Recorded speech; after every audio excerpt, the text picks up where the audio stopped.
লোকসভা নির্বাচনকে কেন্দ্র করে বিপ্লব দেবকে পুনরায় রাজ্য রাজনীতিতে ফিরিয়ে আনলেন বিজেপি কেন্দ্রীয় কমিটি। প্রয়োজন যে 2018 সালে এর যে বিজেপি সরকার প্রতিষ্ঠার ক্ষেত্রে গুরুত্বপূর্ণ ভূমিকা নিয়েছেন বিপ্লব দেব এবং তার পুরস্কার হিসেবে ওনাকে রাজ্যের মুখ্যমন্ত্রী পদ দেওয়া হয়েছিল।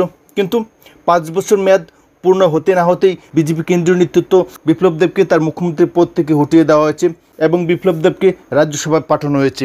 কিন্তু অতি সম্প্রতি বিপ্লব দেব পুনরায় রাজ্য রাজনীতিতে ফিরে এসেছেন পশ্চিম ত্রিপুরা লোকসভা কেন্দ্রের প্রার্থী হিসেবে এবং রাজ্যের রাজনৈতিক বিশ্লেষকরা বলছেন যে 2024 লোকসভা নির্বাচনে বিপ্লব দেব ঐতিহাসিক ভোটে জয়ী হবেন এবং এই জয়কে কেন্দ্র করে ইতিমধ্যেই রাজধানীতে তীব্র গুঞ্জন সৃষ্টি হয়েছে, আশঙ্কার কালো মেঘ দেখা দিয়েছে। কেন হঠাৎ করে বিপ্লব দেবকে কেন্দ্র করে এই রাজনৈতিক আশঙ্কার কালো মেঘ সৃষ্টি হয়েছে? নিন্দুকরা বলছেন যে বিপ্লব কুমার দেব রাজনীতিতে যথেষ্ট চাণক্য।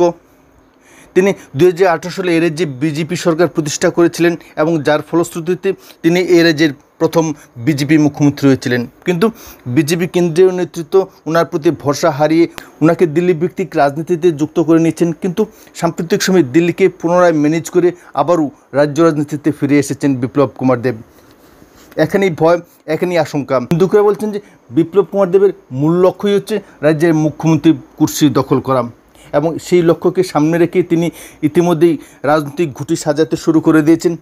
রাজ্যে বর্তমান মুখ্যমন্ত্রী ডক্টর মানিক শাহ অত্যন্ত সরল প্রাণ ব্যক্তিত্ব, তাই রাজনৈতিক কূট কৌশলের কাছে যে কোনো মুহূর্তেই হেরে যেতে পারেন ডক্টর মানিক শাহ। ইতিমধ্যেই বিপ্লব কুমার দেবের নেতৃত্বে নাকি সারা রাজ্যেই বিজেপিতে ব্যাপক লবিবাজি শুরু হয়েছে। লোকসভা নির্বাচন পরবর্তীকালে পুনরায় রাজ্য রাজনীতিতে বিপ্লব কুমার দেব সক্রিয়ভাবে অংশগ্রহণ করবেন এবং আগামী বিধানসভা নির্বাচনে বিপ্লব কুমার দেবকে প্রজেক্ট করেই এর যে বিধানসভা নির্বাচন অনুষ্ঠিত হবে, অর্থাৎ রাজ্যের পরবর্তী মুখ্যমন্ত্রী হিসেবে বিপ্লব কুমার দেব নিজেকে প্রস্তুত করছেন, তেমনটাই গুঞ্জন রাজধানীতে। আগামী বিধানসভা নির্বাচনে বিপ্লব কুমার দেব হবেন এর রাজ্যের মূল চাবিকাঠি। ডক্টর মানিক শাহর সময় যে ক্রমেই ফুরিয়ে আসছে, বিপ্লব কুমার দেবের রাজ্য রাজনীতিতে ফিরে আসা তার ইঙ্গিত করছে।